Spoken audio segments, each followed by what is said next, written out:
Hello बच्चों, let's read the question. The standing waves are produced in 10-meter long stretched string.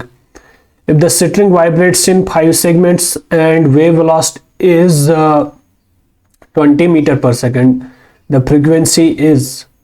तो ये हमारे पास question आ चुका है। तो सबसे पहले हम इसका की कॉन्सेप्ट लिखेंगे। द की कॉन्सेप्ट इज कि हमें पता होता है कि जो स्पीड ऑफ वेव होती है, स्पीड ऑफ वेव जो होती है that is equal to frequency into wavelength. Frequency into wavelength जो होगी वेव की, वही इसके बराबर क्या होता है, स्पीड के बराबर होता है। तो ये इसका की कॉन्सेप्ट बनने वाला है। Speed of a wave is equal to frequency into wavelength. कभी कभार हम इसको इस तरह भी लिखते हैं कि this is the speed of wave and this is the frequency and this is the wavelength.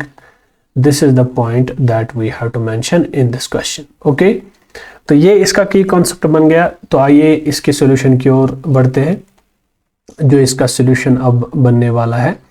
The solution is कि क्वेश्चन में बोल रहा है कि मेरे पास जो स्टैंडिंग वेव्स है वो प्रोड्यूस हो रही है 10 मीटर के अंदर, 10 मीटर स्ट्रेचड स्ट्रिंग के अंदर। If the string vibrates in 5 segments, जो हमारी स्ट्रिंग है वो 5 सेगमेंट्स के अंदर जो है वाइब्रेट कर रही है। क्या मैं इस चीज को ऐसे बता सकता हूं कि जो मेरी वेव है या जो मेरी स्ट्रिंग है इसके अंदर 5 लूप्स हैं 10 मीटर के अंदर।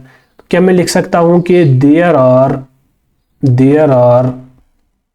5 loops, there are 5 loops in 10 metre, यानी 10 मीटर स्ट्रिंग के अंदर, 10 मीटर स्ट्रिंग के अंदर मेरे 5 लूप्स है। अगर मैं इसको इस तरह कुछ बना लूं कि ये मेरे पास एक स्टैंडिंग वेव है जो स्ट्रिंग बांधी हुई है 2 साइड से, तो क्या मैं इसको ऐसे दिखा सकता हूं कि यहाँ पे इस 10 मीटर स्ट्रिंग के अंदर ये मेरा एक लूप बनेगा।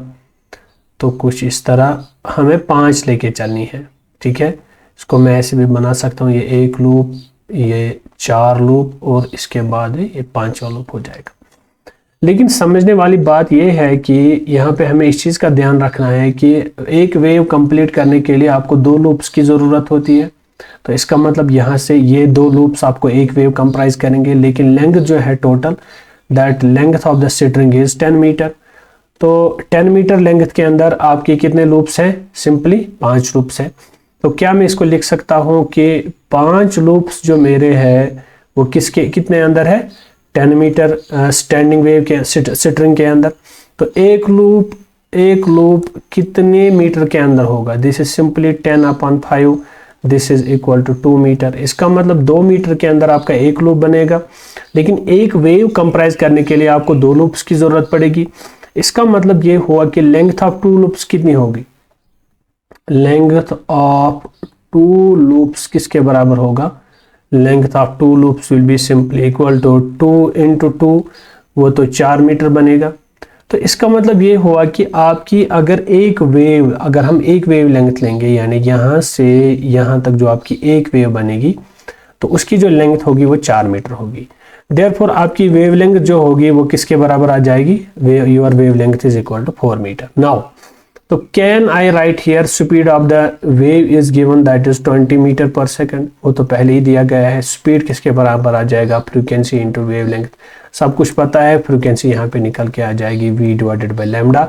आपका v पता है 20 और आपकी लैम्डा जो है वो हमें 4 मीटर के बराबर आ गए। इसका मतलब जो है आपकी फ्रीक्वेंसी जो है वो 5 हर्ट्ज के बराबर निकल के आ गई।